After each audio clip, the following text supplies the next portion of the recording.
Presenta este programa SECOM, primer servicio de compañía de Uruguay y el mundo.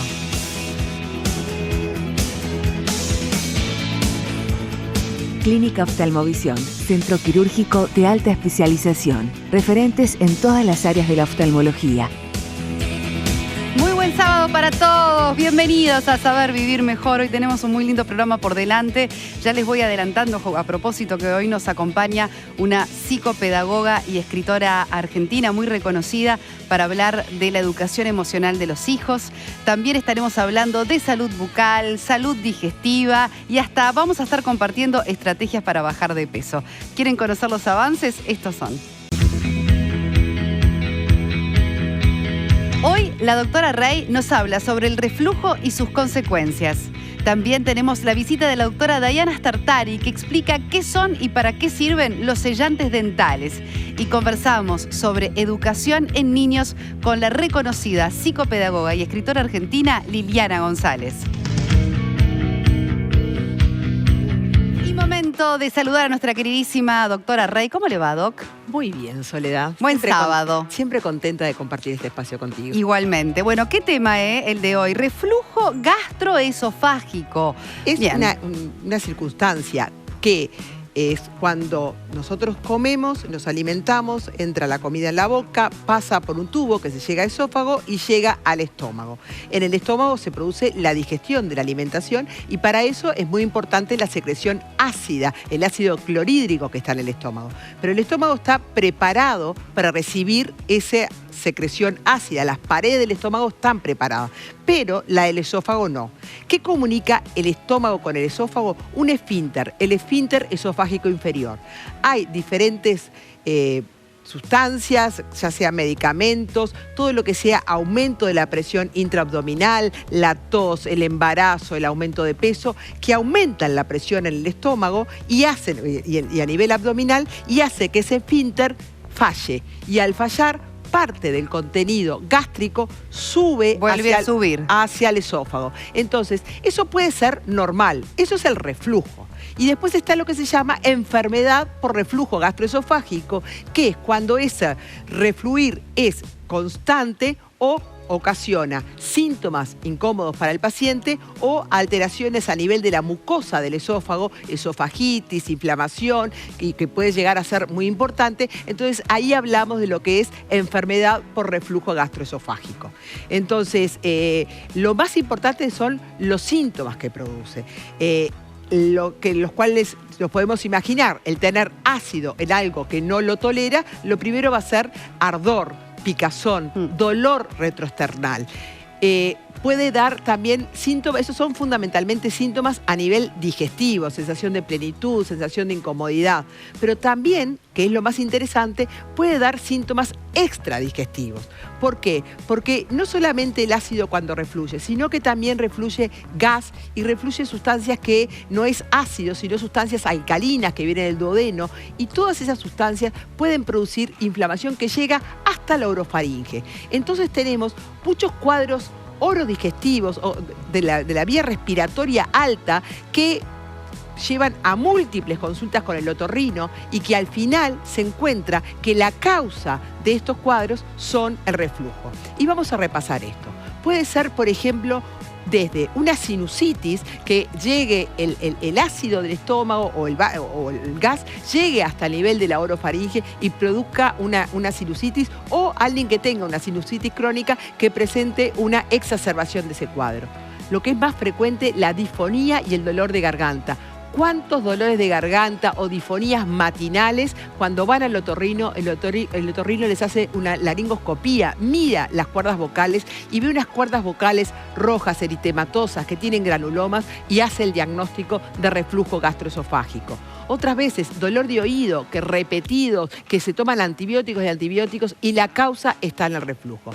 Y después hay muchas patologías respiratorias que también se vinculan con el reflujo. Por ejemplo, el asma. Los pacientes asmáticos y los pacientes EPOC tienen más prevalencia de reflujo. Entonces hay una asociación, si es, por ejemplo, el asma, que produce dificultad para respirar, aumento de la presión intratorácica, aumenta dificulta el esfínter y eso lleva a que el esfínter falle y tenga más reflujo. Esa es una posibilidad. O la otra posibilidad que hay entre el asma y el reflujo es que el reflujo que llega a las vías respiratorias desencadene la crisis asmática. Entonces, al final, no es relevante qué es lo que causa... ¿Qué es el huevo o la gallina? ¿No? ¿Cuál es el huevo? ¿Qué arranca? ¿Qué inicia una cosa o la otra? Sino que se dan en simultáneo. Que se dan en simultáneo y que hay muchos asmas mal controlados que si no tratan el reflujo, ese asma va a seguir, es una causa de descompensación. Y hay muchos reflujos que se agravan si el paciente tiene un asma mal controlado. Entonces,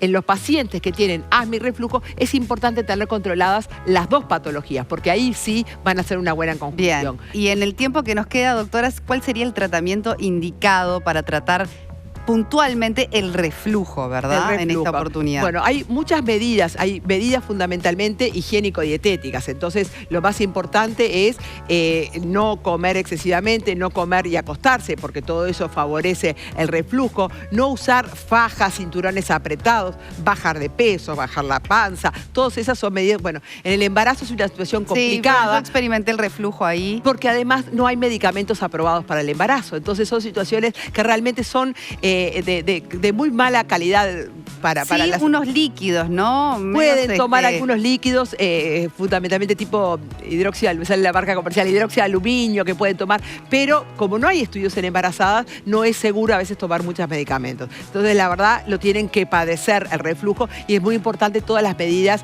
higiénico-dietéticas que hagan. Bueno, además de tener una mejor alimentación, no comer en exceso de noche antes de irse a dormir, bajar de peso, ¿hay tratamiento farmacológico que pueda ayudar? Otra medida que es importante es el levantar la cabecera de la cama. En muchos pacientes eso es importante. Algunos dicen que durmiendo del lado derecho es peor, entonces recomiendan dormir del lado izquierdo, eso por la anatomía que presenta el organismo. Y después tenemos el tratamiento medicamentoso, que son los inhibidores de la bomba de protones, el omeprazol, el esomeprazol y todos estos derivados. Lo que es importante es que en muchos pacientes... ¿El omeprazol se puede tomar? Yo sabía que me ibas a preguntar por mucho tiempo, porque el omeprazol, vaya, ¿qué medicamento que se toma? ¿Qué medicamento que se toma el omeprazol? Yo primero que digo el omeprazol es un gran medicamento. Es un gran medicamento porque lo queremos demonizar, pero realmente es un gran medicamento.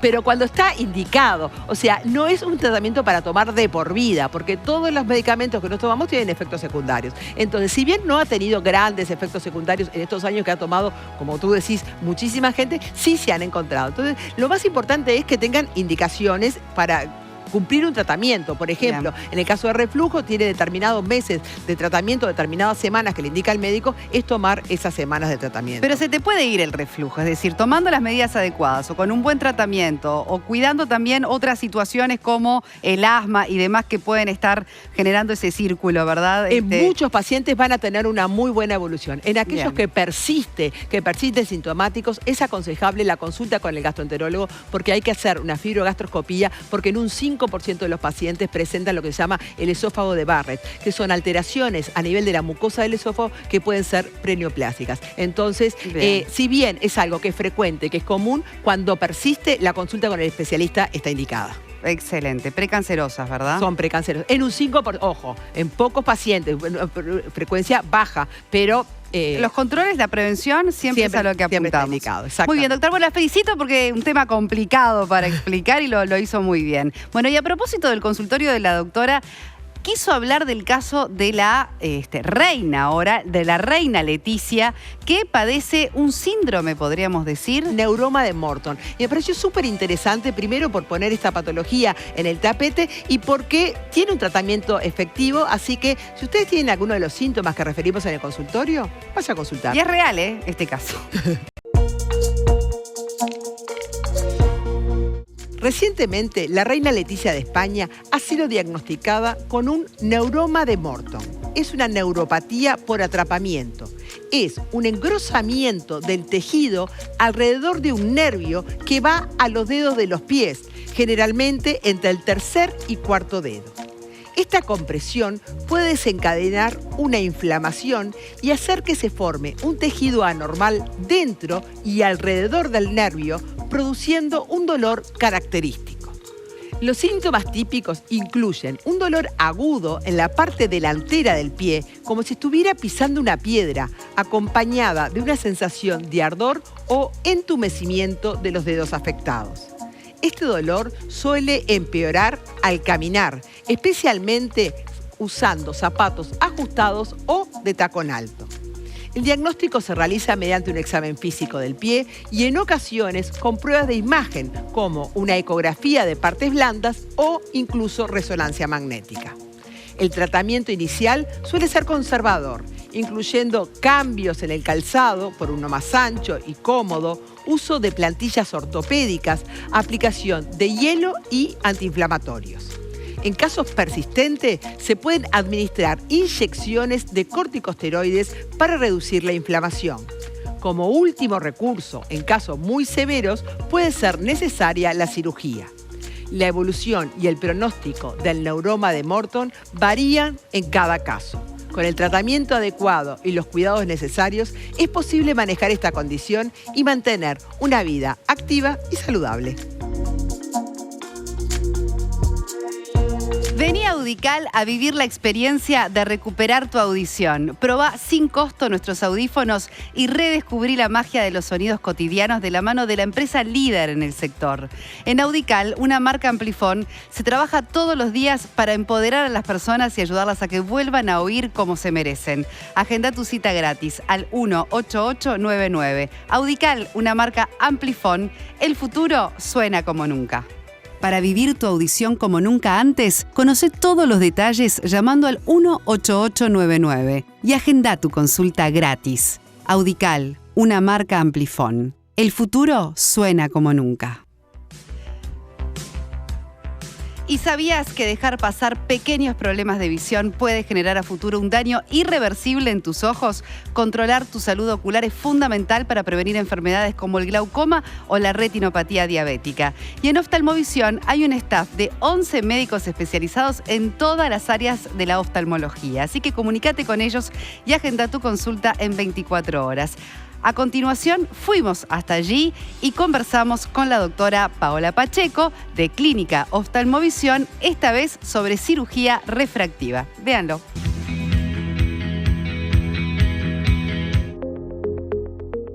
La cirugía refractiva es una cirugía destinada a tratar de que tengamos mayor independencia de nuestros anteojos o gafas. ¿Qué quiere decir? Lo que hace es corregir los errores de refracción y vamos a tener unos cuantos. Tenemos lo que se llama la hipermetropía, la miopía, el astigmatismo y cuando avanza nuestra edad y cumplimos alrededor de los 45 años empezamos con la presbicia. Entonces, cuando vamos a definir un procedimiento quirúrgico, el cirujano va a tener en cuenta diferentes parámetros. Uno de ellos va a ser la edad. En menores de 18 años generalmente no tocamos los ojos, o sea, no es lo habitual.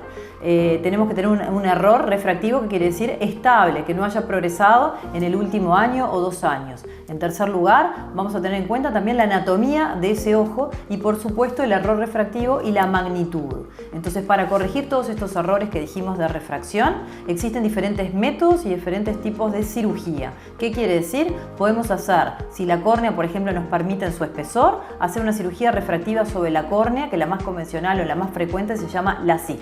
En segundo lugar, por ejemplo, en pacientes jóvenes que son muy miopes, tenemos que ir a lo que se llama la colocación de lentes intraoculares. Se llaman lentes intraoculares fáquicos, que son lentes biocompatibles, que son reversibles y que pueden quedar en el ojo muchísimos años. Y cuando el paciente envejece y desarrolla lo que llamamos catarata, ese lente intraocular que colocamos para corregir su miopía elevada o su astigmatismo alto puede ser retirado del ojo en forma inocua y colocar un lente intraocular para la cirugía de catarata.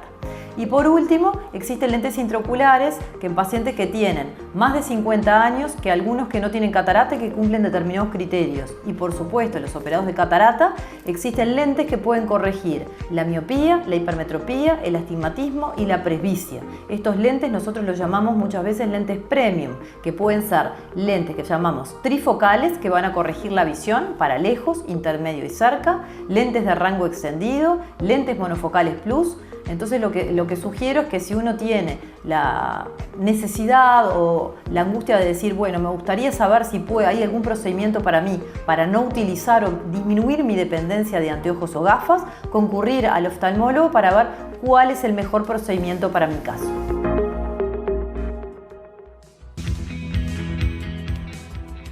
Muchas gracias. Y quiero contarles que SECOM es la empresa líder. Brinda un servicio humano y profesional a través de sus acompañantes egresados de la Escuela de Capacitación y cuenta con certificado de calidad en todos sus procesos según la norma ISO 9001-2015.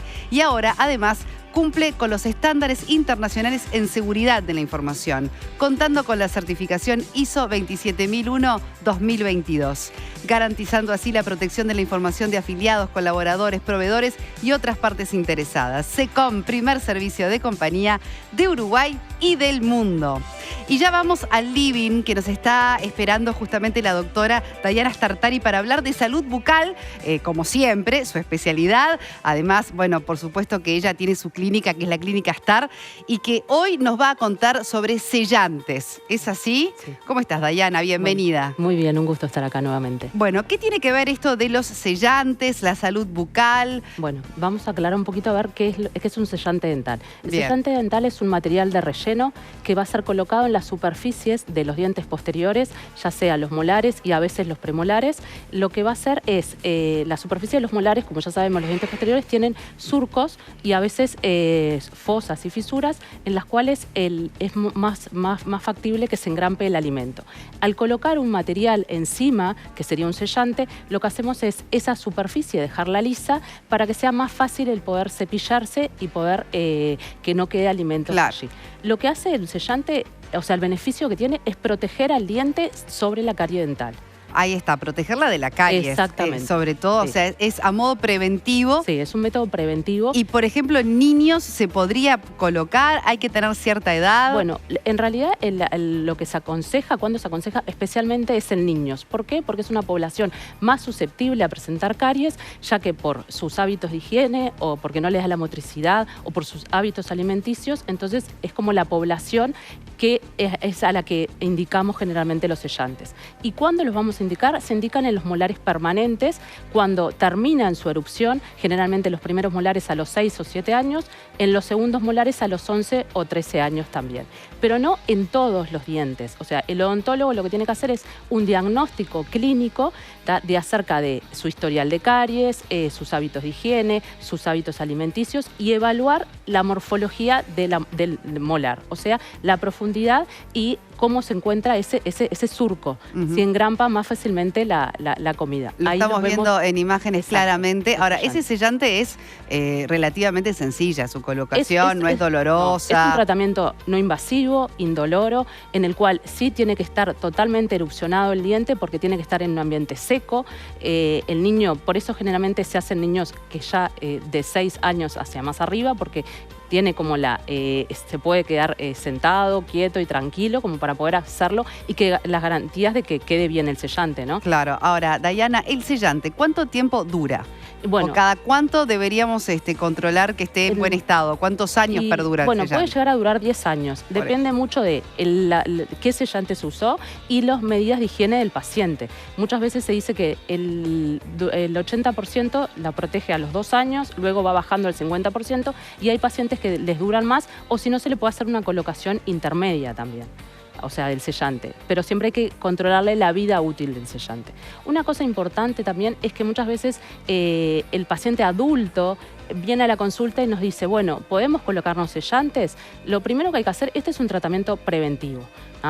Como tratamiento preventivo, lo primero que hay que hacer siempre es, no tiene que ser necesariamente de la edad, o sea, no es que esté solo indicado en niños, porque hay que evaluar generalmente los factores de riesgo principalmente. Comúnmente no se hace en los pacientes adultos porque los adultos ya tienen otra morfología dentaria, los dientes ya están más gastados, entonces no está tan indicado. Pero muchas veces igual evaluando, ya sea como te dije anteriormente, los hábitos de higiene, el historial de caries, podría llegar a hacerse en un adulto. Bien, ahora Dayana, por último, que tengas el sellante, ya sea en niño o en adulto, colocado, no quiere decir que sea imposible No. contraer caries. No. O sea, si hablamos de un tratamiento preventivo, también igual requiere de las medidas, obviamente, de higiene correspondientes. Las medidas de higiene por parte del paciente y también los controles para ver en qué condiciones se encuentra ese sellante. Hay que controlarlo en el tiempo, el odontólogo tiene que hacer determinados exámenes como para que el sellante no sufrió. Generalmente lo mejor es que sean sellantes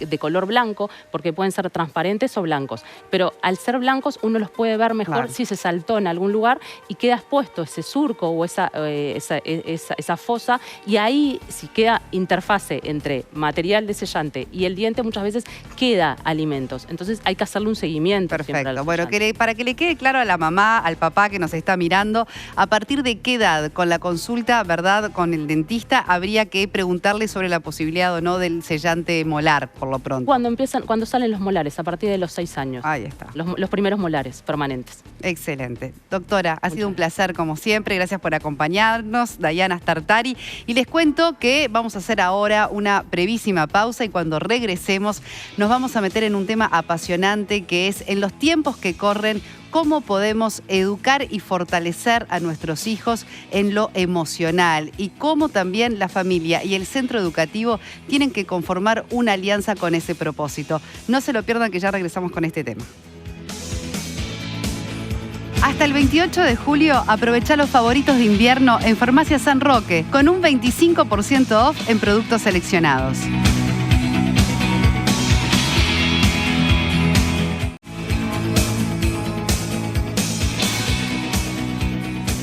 Presenta este programa SECOM, primer servicio de compañía de Uruguay y el mundo.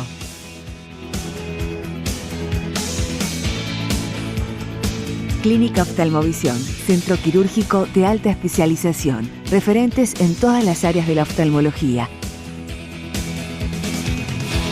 Y continuamos aquí en Saber Vivir Mejor. En un ratito no se pierdan una muy interesante charla que vamos a tener con una invitada desde Córdoba que llega a nuestro país y vamos a hablar de la importancia de fortalecer, ¿verdad? Esto que les decía anteriormente, el vínculo entre familias y centro educativo cuando se trata de sacar lo mejor de los niños en su educación. Pero no solo de eso, también les cuento que fuimos hasta la clínica de nuestro querido doctor Leonardo Sande, diplomado en obesidad, para hablar en este caso de un tema que siempre interesa, que son aquellas estrategias que nos ayudan a descender de peso. ¿Qué nos dice? Lo vemos. Hoy vamos a hablar de dietoterapia. ¿Existe un plan nutricional que sea más eficaz para descender de peso? Y cuando analizamos la evidencia actual vemos que todos los planes nutricionales, las diferentes estrategias dietoterápicas más o menos tienen la misma eficacia para descender de peso. Entonces, ¿qué es lo más importante? Que la terapia sea adecuada y que el paciente la pueda sostener y de esa forma vamos a obtener buenos resultados. Tenemos tres grandes caminos. Uno, modificamos las calorías. 2. Modificamos algún macronutrientes, carbohidratos, grasas o proteínas. O 3. Manipulamos el tiempo, que sería el ayuno intermitente. Comencemos por las primeras.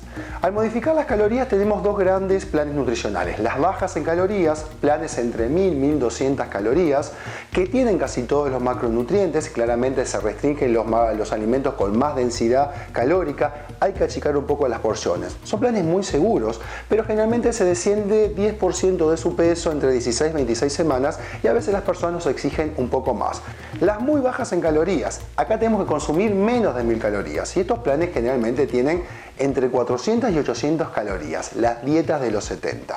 Claramente a largo plazo no son seguras, hay que suplementar a los pacientes con vitaminas y minerales. ¿En qué contextos utilizamos estos planes nutricionales? Básicamente en dos, la cirugía bariátrica y la anorexia farmacológica con los diferentes fármacos anorexígenos.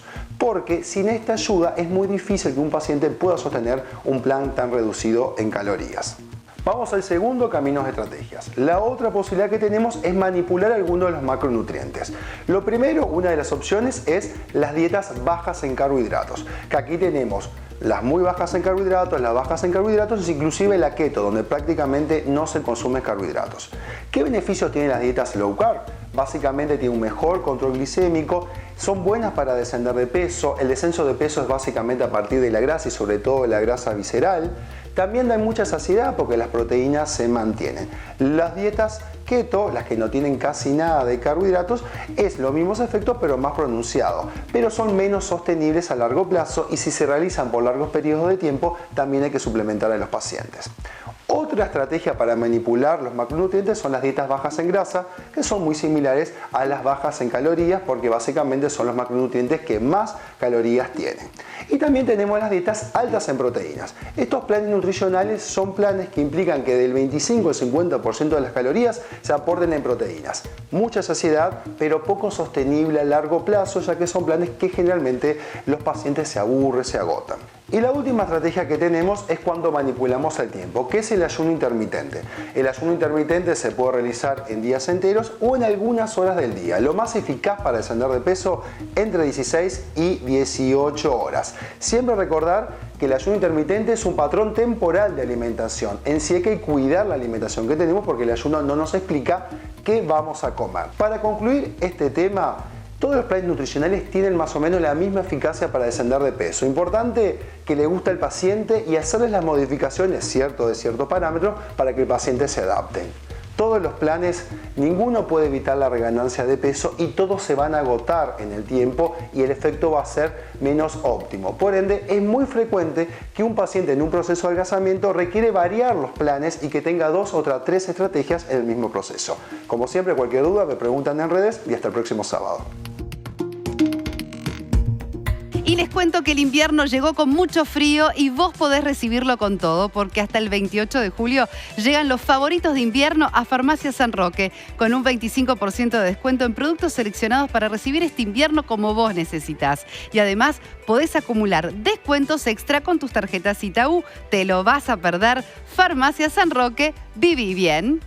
Y ya nos vamos al living con la doctora Rey para recibir a nuestros estimados invitados con este tema tan interesante realmente, donde uno siempre quiere seguir profundizando, aprendiendo y sobre todo, bueno, tratando de obtener herramientas que nos permitan seguir apostando a la mejor educación posible de nuestros hijos, ¿verdad? Claro que sí, claro. Si hay algo que a uno le importa es eso, es la educación de los hijos y el vínculo entre la familia, la educación, de eso me parece que es súper, pero súper interesante. Así que bienvenidos. Bueno, es un placer recibir a la psicopedagoga, conferencista y escritora Liliana González, que como les decía, ella vive en Córdoba y viene a nuestro país y estuvo dando esta semana unas charlas muy interesantes. Y a Enrique Morrone, director del Colegio Queens, que fue una de las instituciones, ¿verdad?, que logró traer justamente a Liliana a nuestro país para poder, bueno, dar estas conferencias y charlas que fueron tan importantes.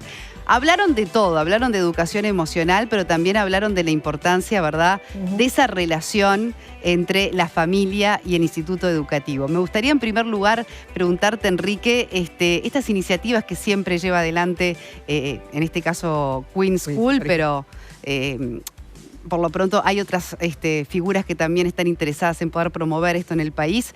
¿Cuál es siempre el objetivo, verdad, de cada año ponerse un propósito en lo que tiene que ver con los niños, las emociones, la educación? Bueno, básicamente este año el colegio viene trabajando desde hace unos cuantos años en este tema que está vinculado a los aprendizajes y para hacerlos más eficaces, trabajar en el bienestar de los chicos. Ese bienestar que pasa por el tema de los vínculos saludables y este año hemos puesto foco en el trabajar en comunidad que implica la interna de la institución y la comunidad con las familias. Y una especialista justamente en esta temática es Liliana, por eso la invitamos. El año pasado ella fue una de las disertantes del Congreso de Aprendizaje Socioemocional, que lo hizo en forma remota desde Córdoba, y nos propusimos traerla a Montevideo y bueno, se nos dio con el esfuerzo conjunto con The Anglo School. Las dos instituciones hemos armado esta instancia que el miércoles pasado hicimos un encuentro con familias y docentes de ambas instituciones y no nos defraudó, indudablemente. Sabíamos que iba a ser así y felices de tenerla acá con nosotros. Muy reconocida, Liliana. Bueno, es un placer recibirte en el país, pero contanos tu inquietud, después de tantos años de experiencia, de trayectoria como psicopedagoga, de recorrer lugares, realidades, ¿qué te preocupa de estos tiempos? ¿Qué ves entre la familia, el centro educativo y los niños que están en el medio de esa situación? Lo que me sigue provocando y motivando de seguir en este camino es sentir desde el primer día que me recibí de psicopedagoga, lo que yo quería primero era que los chicos volvieran a aprender con alegría, que aprender fuera un placer, no una tortura. Bueno, Pasaron muchos años y me di cuenta que para muchos sigue siendo una tortura, para muchos ir a la escuela también lo es. Entonces dije, bueno, hay que ir por otro lado también. Y en estos 50 años de consultorio, la verdad que he visto pasar muchas cosas y hoy en día te diría que mi preocupación es acotar el sufrimiento de los niños y adolescentes. El sufrimiento siempre estuvo porque la vida viene con el sufrimiento, ¿no? La vida no es pura felicidad, ¿no? Pero hoy en día los chicos sufren por muchas cosas que serían evitables, como es, por ejemplo, la soledad, por hiperocupación de los papás, la tristeza por la desocupación de los papás, ¿no? Las desavenencias y discusiones de los adultos delante de ellos, la poca empatía que hemos sabido construir en nuestros chicos para que la convivencia en las escuelas y en los clubes sea una convivencia sana, una convivencia fructífera, ¿no? La verdad que estoy viendo mucho sufrimiento en los chicos y no hablo solamente del bullying, porque ir a una institución educativa sin alegría, ¿no? Sin tener ganas de ir, son demasiados años, ¿o no, Enrique? Demasiadas horas, demasiado, para que no hagamos entre todos el esfuerzo por recuperar la escuela como un lugar donde los chicos le encuentren sentido. ¿Por qué la escuela fue perdiendo sentido? Y por la tecnología, por Wikipedia, por Google y por la soledad de los chicos. Los chicos se hacen preguntas y Google se las responde. Y hoy la inteligencia artificial mucho más, ¿no? Entonces los chicos se preguntan para qué ir a la escuela. Y a la escuela hay que ir para aprender a ser un buen ser humano, ¿no? Para recibir valores que la tecnología no te da, porque ninguna pantalla te muestra el sentido de la vida. Porque si así fuera y el sentido de la vida estuviera ahí, los suicidios adolescentes se hubieran acabado y aumentan, ¿no?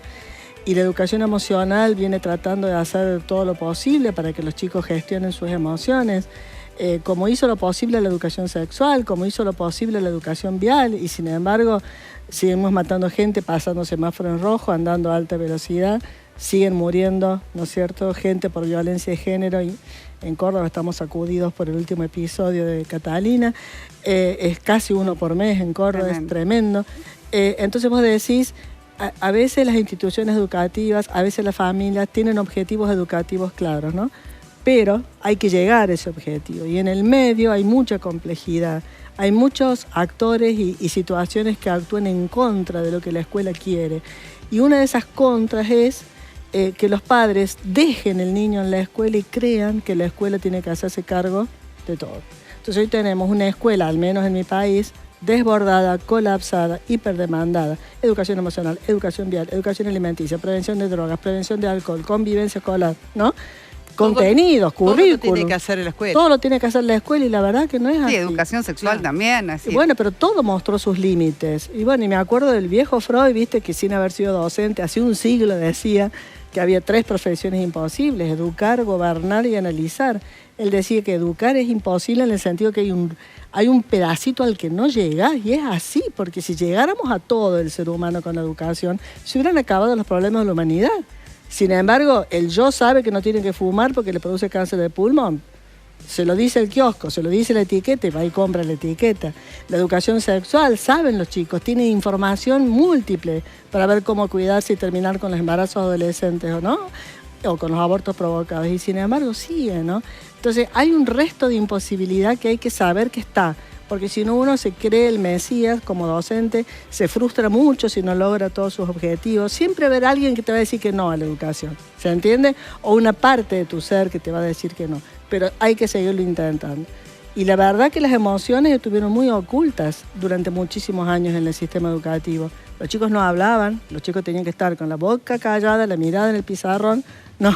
Y bueno, y quietito, el cuerpo quietito. Hoy tenemos epidemia de hiperactividad. Es como que si los chicos nos estuvieran diciendo... Déficit atencional. Como si estuvieran los chicos diciendo, no me tengan quieto, porque yo soy un niño y el niño es energía, es vitalidad, es movimiento, es actividad. Entonces, en vez de tenerlos sentados en filas, los hacemos trabajar en mesas, con proyectos. Pero igual tampoco logramos que sean felices. Es que yo no sé quién se propondría eso, la infancia Porque feliz. a mí me impactó mucho decir lo que tú dijiste, niños tristes, niños angustiados. Hay niños felices y hay niños angustiados y tristes, adolescentes, adultos, ancianos. Todos. La pero felicidad como viene tiene la acompañada. imagen del niño, de No. un niño... Sí. No, porque el niño no elige nada, el niño no elige nacer, no elige los padres que le tocan, el barrio, la escuela. ¿no? No elige la alimentación, no elige las discusiones, las separaciones, las mudanzas, los divorcios. Los chicos no eligen. Entonces, ¿cómo no va a haber una cuota de sufrimiento? Claro. Y Enrique, por tu experiencia también al frente de una institución de educación y por tu experiencia como psicopedagoga, es brutal lo que acabas de mostrar, digamos, en resumidas cuentas, un poco como el pantallazo, ¿no? De las circunstancias, de las realidades que hoy nos afectan. Pero ¿por dónde se empieza a trabajar? Por ejemplo, yo veo un movimiento muy potente que está tratando ahora de que los niños no tengan celular, por lo menos dentro de los centros educativos, frenar el uso de esos celulares en centros educativos. ¿Por dónde empezamos a buscar un punto medio, ¿no? Entre todas esas aspiraciones, porque me quedo con tu palabra, la frustración. La frustración es algo muy de estos tiempos, también para padres, para instituciones docentes, para alumnos, en cuanto a las expectativas y lo que ocurre después. El desafío es enorme en cuanto a que hay que trabajar con toda la comunidad. Y cuando hablamos toda la comunidad estamos hablando fundamentalmente de 3 patas: los niños mismos, los docentes y las familias. Y nos cuesta muchísimo llegar a las familias, por esto que decía Liliana recién. Muchos integrantes de la familia vuelcan todas las expectativas en la educación que va a dar la institución, cuando lo que hace la institución, como dice siempre Liliana, es enseñar, no educar. La educación es algo mucho más complejo y más amplio. Y poder hacer el puente con la familia, que se hagan los tiempos para entender que lo que los adultos hoy estamos acompañando a estos chicos a atravesar tiempos que son muy distintos a los que vivimos nosotros cuando teníamos la edad de ellos.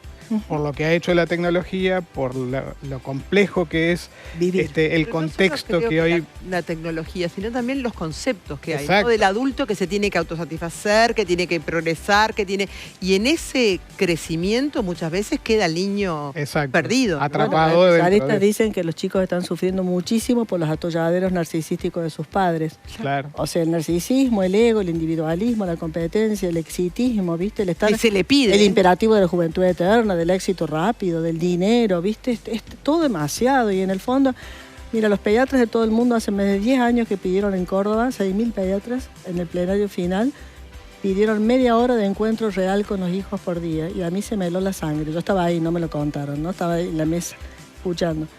Y media hora, yo decía, ¿qué estarán viendo los pediatras para pedir media hora? Cuando ellos se ocupaban de otras cosas, de la fiebre, de las alergias, de las vacunas, se están ocupando de los vínculos, media hora. Entonces vos te pones a pensar, si el padre llega a la casa y sigue conectado con el celular, está sin estar.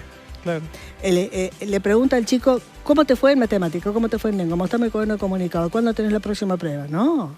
¿Cómo te fue, hijo, hoy? Cuando yo le pregunto cómo te fue hoy, el celular se me tiene que haber olvidado en un cajón en lo posible, para que nada me distraiga en esa media horita de encuentro con mi hijo. Ahora, si yo no tengo media hora de encuentro real, o sea, sin que la virtualidad me moleste, para preguntarle por su ser, ¿de qué educación emocional vamos a hablar si hay un padre que no le pregunta cómo estás? Y le pregunta cómo te fue en matemática y lengua. Solo para poner reglas, Claro. para poner Claro. límites, porque después también está eso, por la ausencia de límites o el exceso de límites, el tiempo para todo, Hay ¿no? un concepto que Liliana maneja que me gusta muchísimo, que es este tiempo de... El concepto de compartir tiempo gozoso. Crianza cosas. Exacto. ¿No? Porque no es solamente dedicarle tiempo para testear y hacer el check, a ver, hiciste esto, hiciste lo otro, ¿Tenés piojo? cumpliste, claro, Sí. sino hace la cosa disfrutar de la compañía de los hijos. Ese tiempo prácticamente hoy no lo estamos viendo. ¿Vos sabés cómo Solo el fin de curaríamos semana, emociones, parece. ¿no? ¿Cómo curaríamos emociones si en casa pasara eso? Ahora, ¿no se supone que también en estos tiempos hablamos más con nuestros hijos? Los hijos tienen más participación Sí. en las conversaciones de los adultos, Sí. pero Pero no pueden ser, no puede caer la autoridad de los papás. Hoy hay chicos sufriendo de autonomías anticipadas. Claro. A los 3 años decidiendo si van a comer, a qué hora van a dormir y cuántas horas de pantalla van a tener. A los 3 años un chico no sabe que no puede comer chisitos todo el día porque le hace mal y que no puede estar 5 horas de pantalla porque la Organización Mundial de la Salud dice 2 como máximo. ¿Por qué? Por todo lo que ya sabemos. Entonces, me parece que esas autonomías, a mí me encanta que los chicos hablen. Yo te juro que no, grande como soy, no cierro el consultorio porque los chicos me enseñan con todo lo que dicen cómo va cambiando el mundo. mundo, ¿no es cierto? Pero una cosa es que hablen y expresen sus deseos y otra cosa es satisfacer todos sus caprichos. Exacto. Y todo ya, ¿viste? Y sin límite. El límite es una consecuencia del amor. Si yo amo, me sale el límite. Por eso cuando los padres se preocupan tanto por los límites, se transforman en máquinas de poner penitencias y castigos, yo les digo, ¿qué tal si damos vuelta y revisamos la cara del amor? ¿Qué pasó con el amor? Porque de verdad que si la relación es linda, el vínculo y el chico siente que con papá y mamá puede hablar de lo que le pasa y de lo que siente sin temor al castigo y la penitencia, bueno, estaríamos en otra historia, ¿me entendés? Pero me parece que hoy le hemos dado un empoderamiento a los chicos que no lo saben manejar. Y yo le digo a los padres cuando me consultan, porque vienen con chicos de 3 años, no sé qué hacer con él, digo, cierre los ojos y ya tiene 13. ¿Y qué va a hacer cuando sea alto como usted a los 13 años y quiera la llave del auto, que le falsifiques el documento para ir a un boliche? ¿Le vas a decir que sí también? ¿No? Entonces el no es educativo, pero para que haya un no educativo tiene que haber mucho sí de encuentro gozoso, de que el chico sienta que ese no que le dice mamá o papá no es porque viene enojado de la oficina, del canal o de donde sea, es porque es un no porque es bueno para él y es un no porque te amo. Y porque todavía sos chico para saber lo que te hace bien y lo que te hace mal. No tienen criterio todavía. Ahora, hay que educar a los padres. Educar no. Hay que recordar. Tiene que ver, exacto. Los padres tenemos que reaprender en muchas cosas. Y sí, porque estamos en un contexto distinto. Total. Y eso muchas veces damos por sentado, seguimos en piloto automático, haciendo las cosas como la hicieron con nosotros, aplicamos la misma experiencia, pero en un mundo que es distinto. Total. Y de ahí es donde se da el desencuentro muchas veces. Bueno, y cuando hablan ustedes de esa importancia, de esa trilogía, ¿verdad? Donde está el centro educativo, donde están los padres, las familias... y los niños. ¿Qué tiene que darse para que eso fluya? Eso sea productivo. Comunidad, creo que es la palabra. Y no sean interferencias, yo, ¿verdad? Para decirte lo que corto, perjudican al niño. Cortito, porque sé que el tiempo es tirando en la escuela. Yo en salita de 3, no sé, o de 2, ahí, en Córdoba llegué a escuela de 2 años, no sé. Sí, acá. Sí, también. Yo me pararía, la primera reunión, me tapo los oídos porque ni yo me gusta escucharme, la haría obligatoria, ¿me entiendes? No me gusta la palabra obligatoria, pero necesito que todos los padres me escuchen, la primera por lo menos, ¿no? Sí. Y decirle, no me dejen sola. Claro. Ustedes tienen que educar para que yo pueda enseñar. Ustedes tienen que traer a la escuela niños educados. Vos imagínate que si el niño no está educado en la familia, son niños desbordados, que ponen la traba, que se llevan cosas que no son de ellos, que escupen, que gritan, que muerden, que tiran piedras. El otro día en un colegio, ¿viste? Saliste de 4, en el recreo tiraban piedras a los autos estacionados. Y vos decís, ¿eso es culpa de la escuela? ¿Eso es responsabilidad de la escuela? ¿Cómo llegaron salvajes a la escuela? La escuela no puede tener niños salvajes, tiene que tener niños educados para que les pueda enseñar. Porque si no, la escuela los tiene que educar para después enseñarles. Si no distinguen entre clase y recreo, son visitadores del baño permanente, ¿viste? Que en el baño les duele la cabeza, les duele la panza, mamá, llámame, vení, buscame. Entonces, no dejen sola a la escuela. Y me parece que la deuda de la escuela en Argentina, no sé acá, recién llego, no hemos tenido tiempo de charlar, es darle un buen lugar a los padres en la escuela. Más allá de la cooperadora, que es fantástica, pero eso no. Y que un lugar padres para los talleres con padres. Tengan una participación constructiva, que no sea solo para hablar de problemas. Exactamente, no para hablar de problemas, sino para aportar desde la perspectiva de la familia aquello que puede ser insumo valioso para mejorar la gestión que se hace dentro de la institución. Si la escuela no asume que haya amado, allá en mi país, ¿no? Que haya amado, no sé aquí, que haya amado a los padres durante años, solamente para aburrirlos la primera reunión del comienzo de año con el proyecto, que nadie entiende nada. Y si no, nos llama para retarlos, porque fulanito no estudia, porque qué sé yo, ¿no? Por problemas de conducta. No, yo quiero una vez por mes, yo lo tuve cuando fui mamá de mi hijo adolescente. Talleres con padres. No escuela para padres, porque ¿quién sería el docente? Aparte, la escuela es para los chicos. La escuela es para los chicos. Talleres con padres una vez al mes, con un docente piola, que se siente con los padres a hablar de los temas. No obligatorio, quizás el primero obligatorio para que se den cuenta que no se van a aburrir, que van a aprender, que van a hacer red de padres, que van a pensar. Mira, Freud, y después Sábato decía, pensar en el hombre casi equivale a salvarlo. El tema es que no tenemos tiempo para pensar, vivimos con el reloj. Qué importante. Y hacemos lo que podemos. Y para observar también, para observar a nuestros hijos. Y hemos tercerizado la crianza en las pantallas. Se pone caprichoso el nene, toma el celular. Y en YouTube está todo. Y en YouTube está todo. No, pero además el capricho solucionado con el celular, para que no lloren, para que no molesten, para que no hagan papelones en el restaurante. Entonces vos ves todos los chicos hiperconectados, pero sin comunicación. Sin No abrazos, sostienen sin la afecto. mirada, no sostienen la mirada, no Bueno, saben eso es jugar. más que obvio, ¿no? Seguir apostando a reforzar los vínculos persona a persona, intrafamiliares, intraescolares. La amistad, desarrollar amigos, todo eso está Todo esto que decías y de de- mirar, ¿no? De cara a cara, de Cara a verdad. Por eso es un proceso lento, porque es casi esto de el alejamiento a veces que se ha dado de la familia, de la institución, por lo que dice Liliana, de cómo no los hemos tratado, no hemos sabido desde la escuela, desde la institución educativa, cómo atraerlos con algo que sea de interés y de apoyo para ellos. Entonces hay como un preconcepto de que tengo otras cosas más importantes que hacer, o tengo que trabajar. Y no tengo ganas o que me tengo- traten. Exacto, y no voy a que me vayan a rezongar de que no estoy haciendo las cosas bien. Ujú.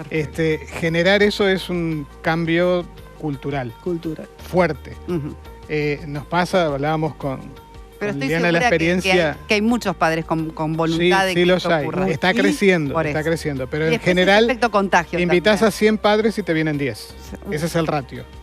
Bueno, Hoy pero estamos se va llegando a lograr 15. mejor, se Hoy va a estamos No, llegando a y 15. los padres alentar a otros padres Claro, también, ¿no? claro. Este, En la medida como que se vea el comunidad. valor de estos encuentros es que se va a poder lograr. ¿Cómo puede ser que haya madres, o sobre todo mamás, ¿no? dedicadas al WhatsApp de padres y demás,